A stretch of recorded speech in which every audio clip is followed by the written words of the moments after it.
বন্ধুরা, আজ আমি কি রান্না করবো এইটাই আপনাদের সাথে শেয়ার করব। আজ আমি রান্না করবো ঢেঁড়সের ঝাল, মাছের ঝোল আলু দিয়ে, আর এই যে পটল ভাজা আর চিংড়ি ভাজা হবে।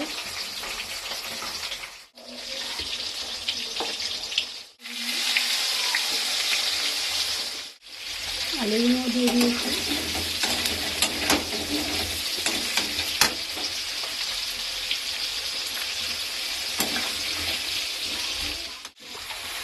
পেঁয়াজটাও লাল হয়ে গেছে হালকা, আলুটাও বেশি ভাজবো না লাল করে, তবে বেশি টেস্ট থাকবে না। এবার দিয়ে দেবো মশলা। এখানে দিয়ে আছে ওর সঙ্গে সব বাটা আছে, জিরে, রসুন, শুকনো লঙ্কা সব বেটে নিয়েছি। এবার দিয়ে দেবো টমেটো।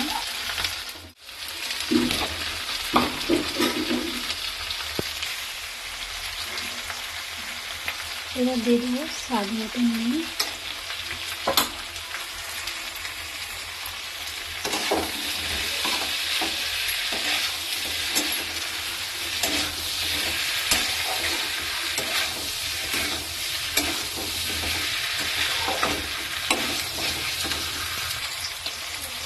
এবার দিয়ে দেবো হলুদ, আমরা দিয়ে একটু হলুদ দিয়ে দিলাম। ভালো করে মশলাটাকে কষে নিতে হবে, নাহলে মশলা গন্ধ ছাড়বে। আর মশলা কষা হয়ে গেছে, এবার জল ঢেলে দেবো। যে যেরকম ঝোল থাকে সেরকম ঝোল লাগবে।